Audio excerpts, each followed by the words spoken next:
Good morning, you absolutely fabulous freaking human beings. I asked a question recently saying if you guys have any questions about sex or dating or life or anything else, ask me and I will give you a little bit of free coaching. Let's get straight into some of the questions. So Benita-X8G, my God, guys, different usernames, please. Says, when a partner shares more detail than you're comfortable with and it triggers you to shut down, how do you stay grounded instead of withdrawing? My girlfriend is extremely talkative and open as fuck, but has no boundaries. I value it as a good thing. Definitely sounds like it will make the relationship a lot easier if someone has lots of communication. It's a privilege that we can communicate on a deep level, and it has been quite effective. Rarely, but there have been uncomfortable, for me, situations. For example, with sex talk, which I have initiated. So, for instance, I will say, have you had anal? And she'll say, yes, with a teacher. Yes would have been enough, but now I don't feel as comfortable. Though there were no lies, she's just shared her experience. I don't want to stop her talking. It's my insecurity. Really good job recognizing that. That's incredibly self-aware of you. It's not her fault. I need to get myself together. No, you don't need to get yourself together. You're allowed to get yourself together. And I make that distinction because when we say, I need to get myself together, we feel really stressed. We feel like we have to do it. We feel like we're at a deficit. We're basically saying, I'm not okay unless I do this thing. That is what the word need implies. Need means I cannot survive without this. I cannot be okay without this. There is nothing that we need. There are only things that we would like or things that we want or things we have a preference for. But if we state it as a need, then we feel, like I said, very insufficient.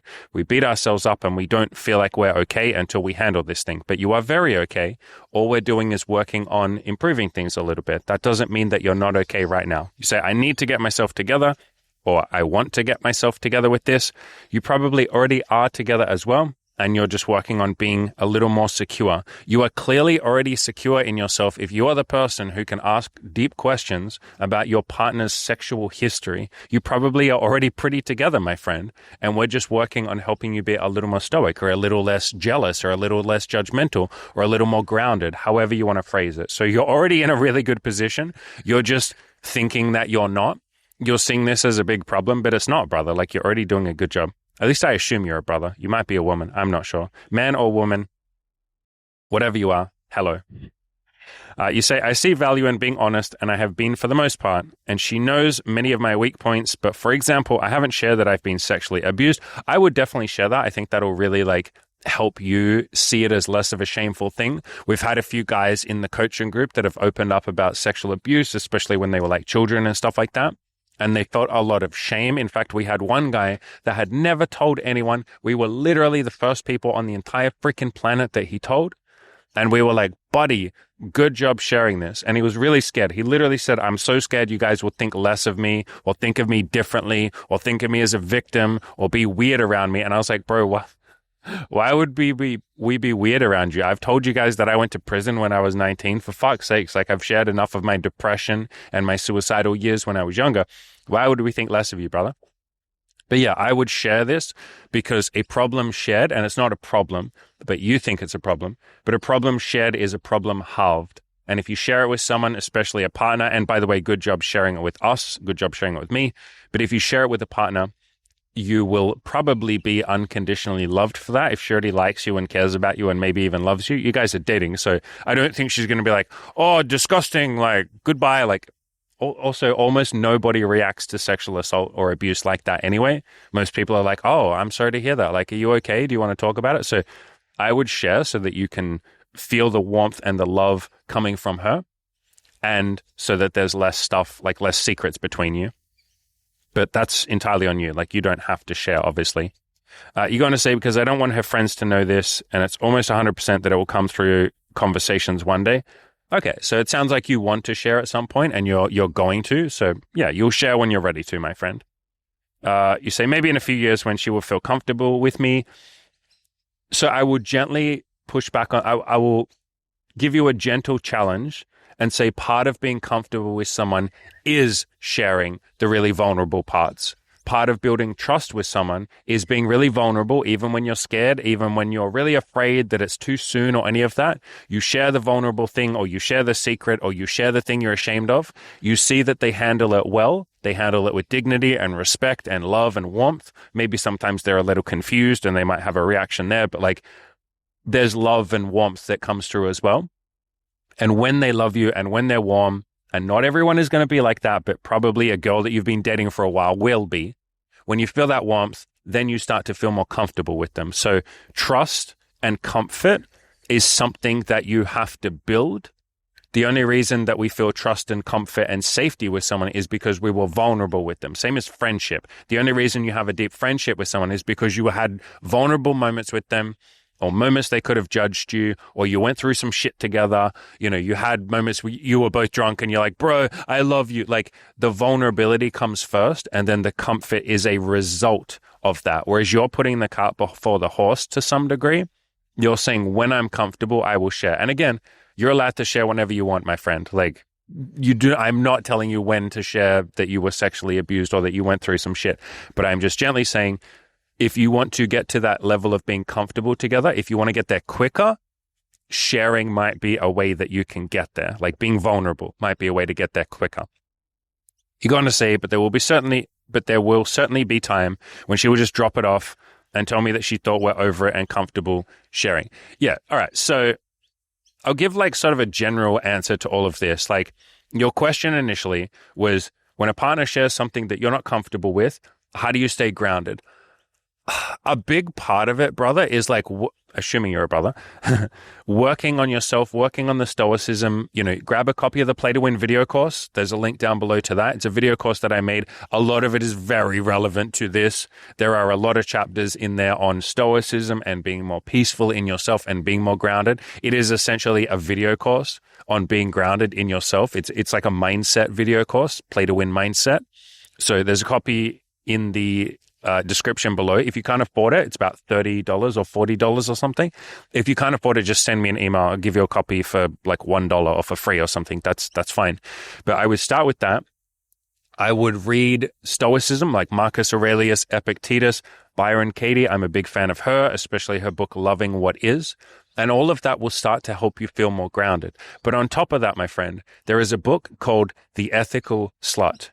And even if you're not non-monogamous, like, it's a book on non-monogamy and like polyamorous relationships, open relationships, but there is so much beautiful wisdom and gold nuggets in there about monogamy as well.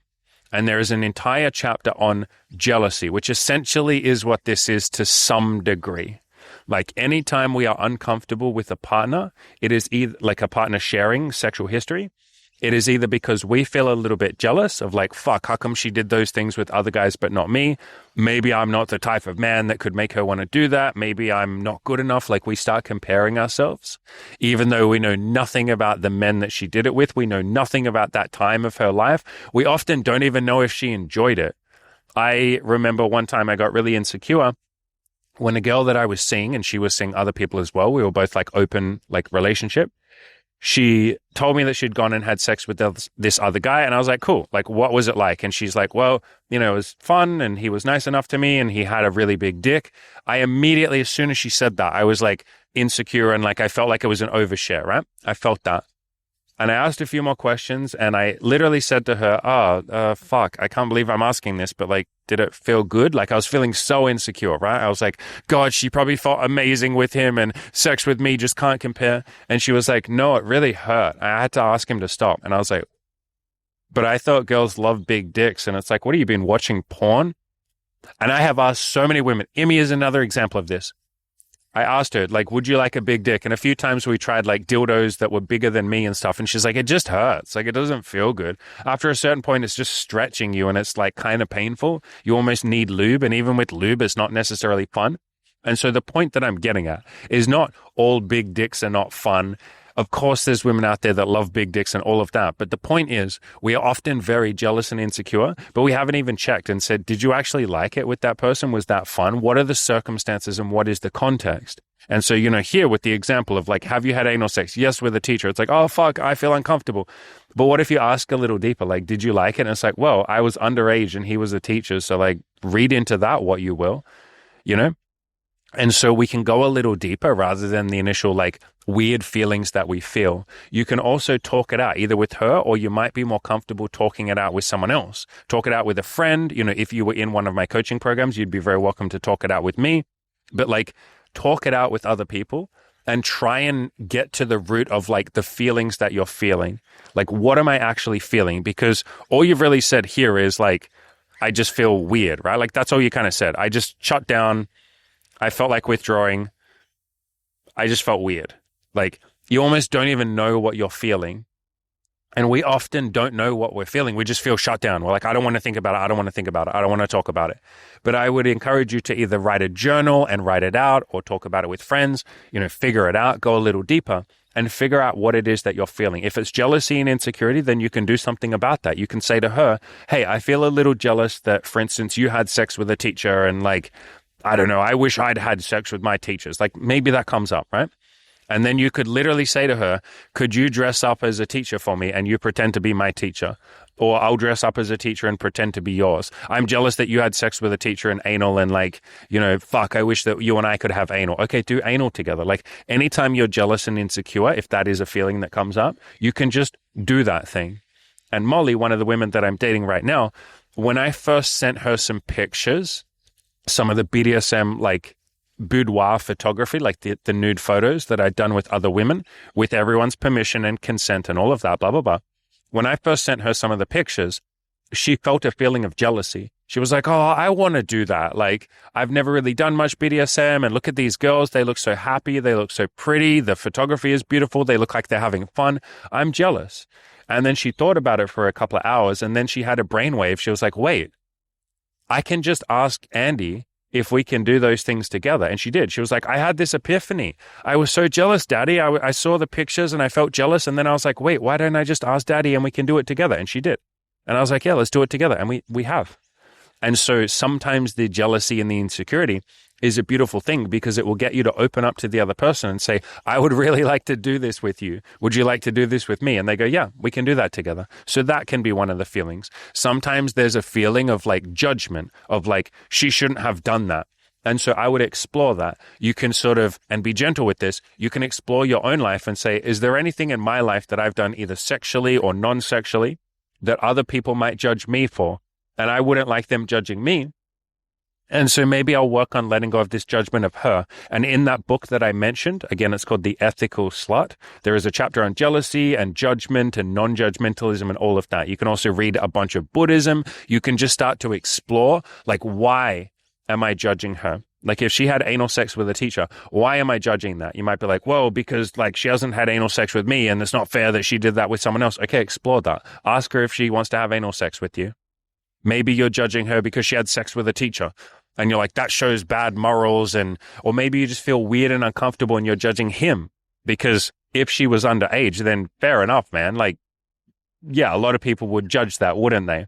And so maybe you're judging him, but explore that. Why did he do that? What was he going through? Like, try and not necessarily have some compassion, but try and have some, although that would be great too, try and have some understanding. Like, how does this happen? Why would this happen? Can I let go of my judgment? I don't even know the dude. Like, not that I'm condoning what he did, obviously, but why am I going to sit here and judge someone that I don't even fucking know? Like, what a waste of my time. Maybe I'll judge him for 5 seconds and be like, wow, he shouldn't have done that. I don't think that was okay. And then move on. Like, I don't have to sit here and hold on to the judgment if that is what you're feeling.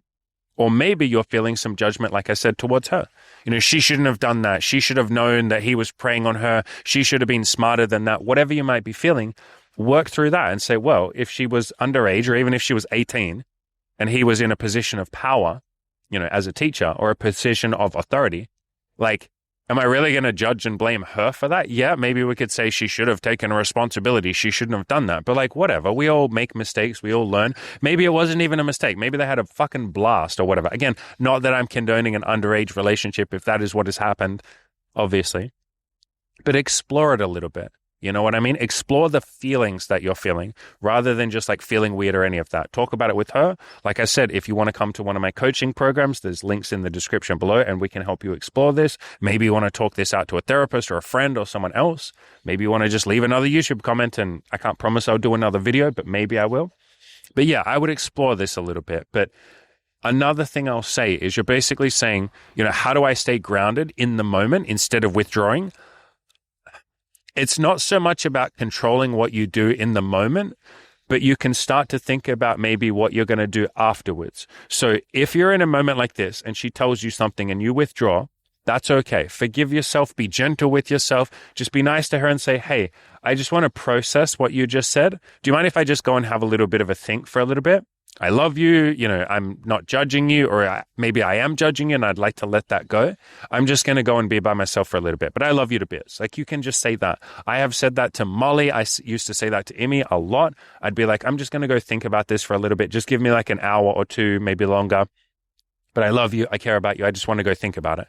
And you can do that. And then you can withdraw in a way where you're still being kind to her and being kind to yourself.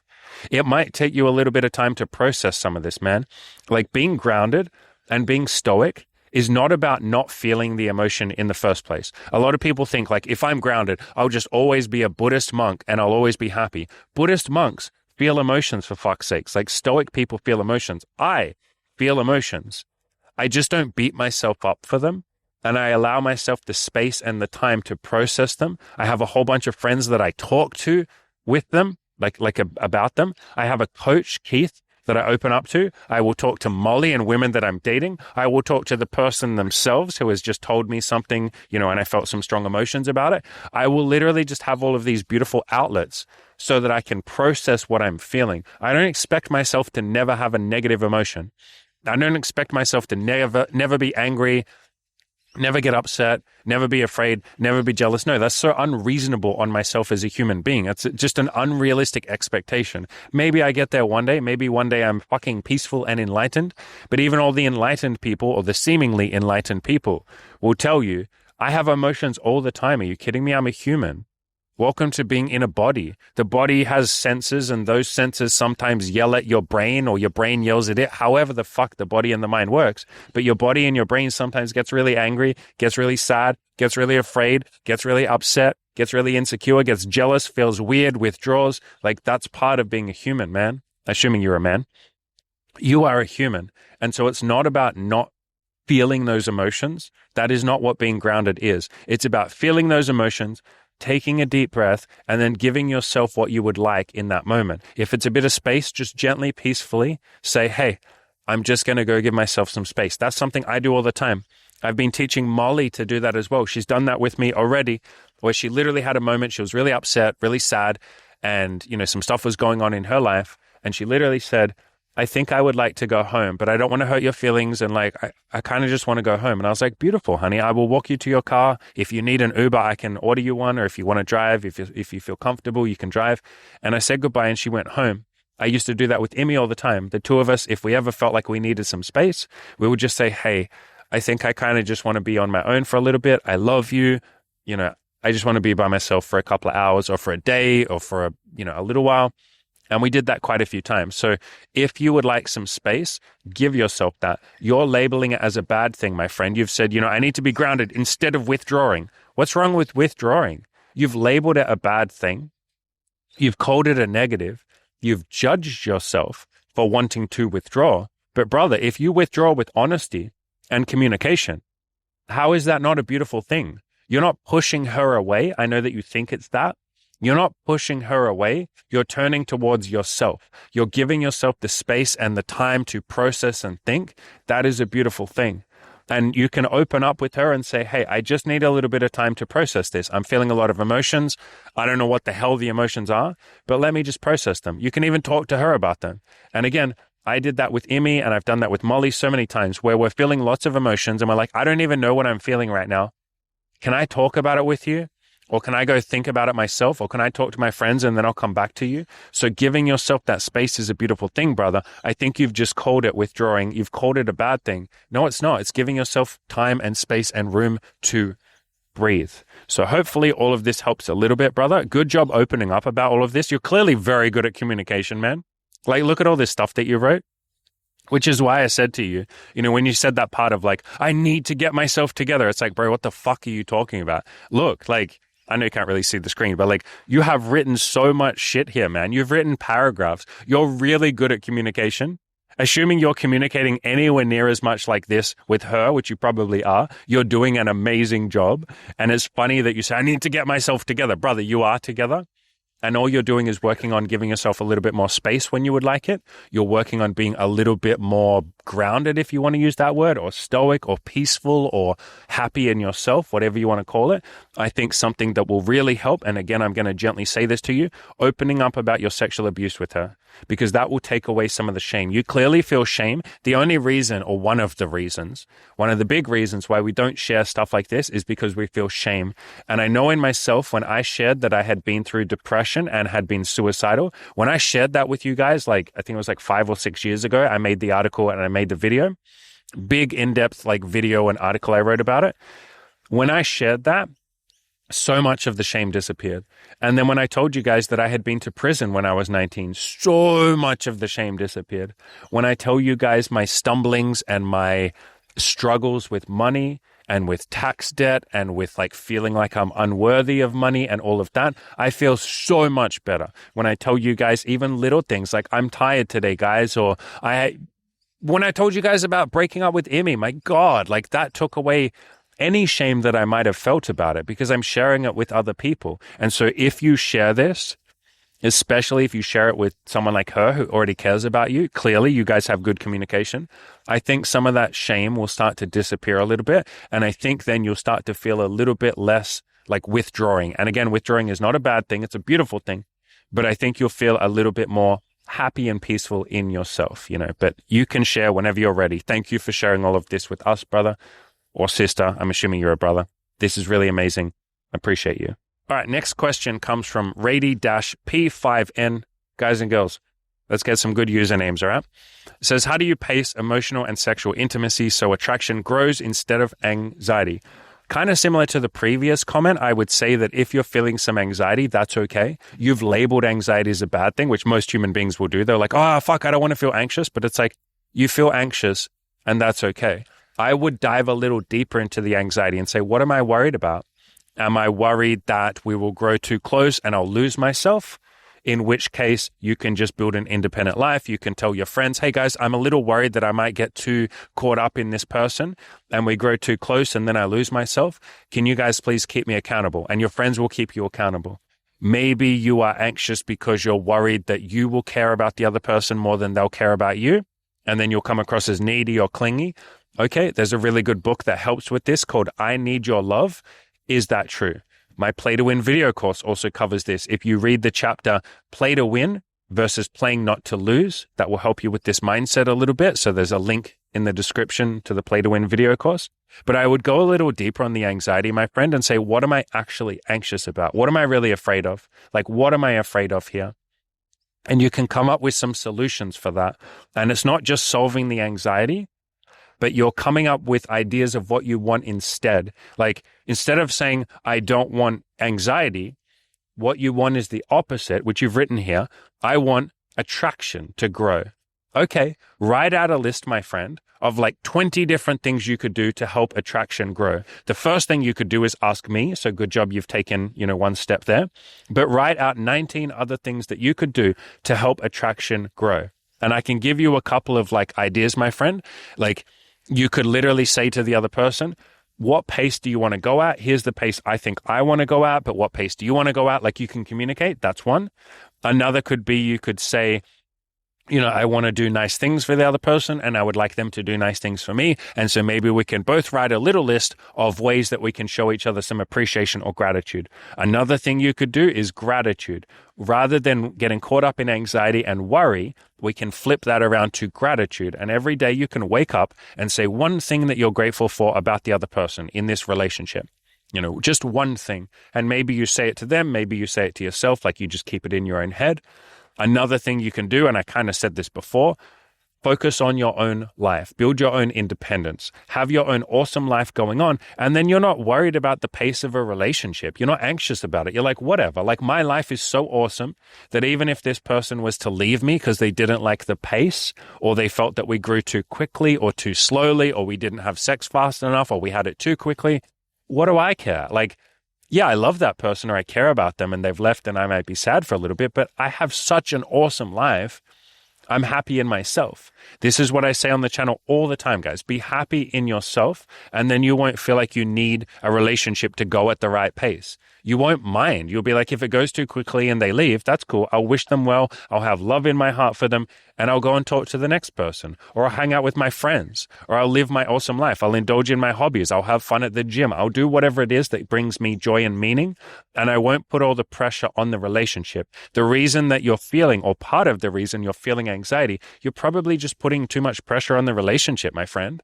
You're probably just thinking, I have to be perfect with this, or he or she will leave me. It's like, what bad thing happens if they leave you? You might feel some emotions. You might be sad. You might feel some regret. That's okay. That's part of being a human being. You will be okay. And so part of how you show yourself that you're okay is by having a lot of other things going on, or even just some things going on in your life. You know, friendships, meaning, working on peace and happiness, maybe fitness and health. You know, maybe you work on some money or some financial stuff. Maybe you're close to your family. Maybe for some of you, you go out and talk to other people. Like, you're not just dating one person at a time, but a lot of you want monogamy, and that's wonderful as well. But there's all these different ways that you can show yourself that you will be okay, even if the pace is not perfect. So it's not so much about the pace. Like, notice how you've asked me the question, how do you have the perfect pace? Friend, it's not about the perfect pace. It's about the fear and the anxiety that you're feeling. Let's clean that up a little bit. Let's get you feeling some peace and some happiness and some okayness in yourself. And then you won't give a shit about the pace. You'll just be like, whatever, we're going to go at a pace that we're both happy with. I can just ask her or him. I can literally just say, what pace would you like to go at? And that's all I ever do, by the way. I literally just communicate this. So like Molly, one of the women I'm seeing right now, is a really good example of this. I said to her the pace that I usually go at. You know, I usually have sex on the second date. She said to me her pace. She was like, I haven't had sex in a year. Last time I had BDSM, it didn't go so well. I haven't dated anyone in a year. I'm really nervous. Do you mind if we go at a slower pace? Sexually, can we go at a really slow pace? Emotionally, can we go at a much slower pace? I usually don't open up to people. I'm nervous to do so. And I was like, yeah, cool. We'll slow down. We can go on 10 dates if you want before we have sex. I think we ended up going on like 4 or 5 dates before we have sex. And so we just talked about it. And I do that with every woman. I'm like, here's the pace that I'm thinking. You know, I usually like to have sex on the second date. The first date is more for getting to know someone, making sure I like them, making sure they like me. Maybe we'll talk about some BDSM. Maybe we'll kiss and make out a little bit in a park and hold hands, but probably won't have sex. How does that work for you? And then they'll either say, yep, that sounds great to me. Or they'll say, I kind of usually like to wait till the third date or the fourth date. And I'm like, cool, great. Same with opening up emotionally.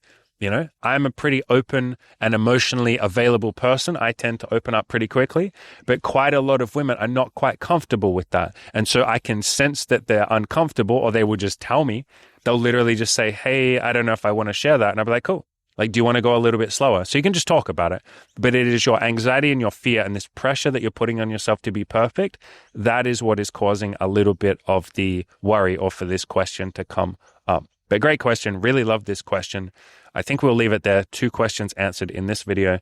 Ladies and gentlemen, if you want any more help with this, I have 2 coaching options. I got the big, hardcore, fucking change your life VIP coaching program. There's a link down below to that. It's 12 weeks of me and the other coaches working with you, absolutely crushing your goals, dominating your goals, changing your life, and all of that. Or if you want the more affordable option, it is $200 a month for the Abundance Collective. I jump in there every couple of weeks. Cam is in there and answering all the questions. So is Chris, our other coach, and we've built a little community of people that have each other's backs, want each other to win, and keep each other accountable. You can jump in there. There's no obligations to stay for a certain amount of time, so you can jump in there for 1 month, check it out, see if it helps you, see if it changes your life. If it does, beautiful, stick around. If it doesn't, hey, that's okay too. Good on you for trying it out. So links below to both of those. As always, ladies and gentlemen, go out there and crush those freaking goals.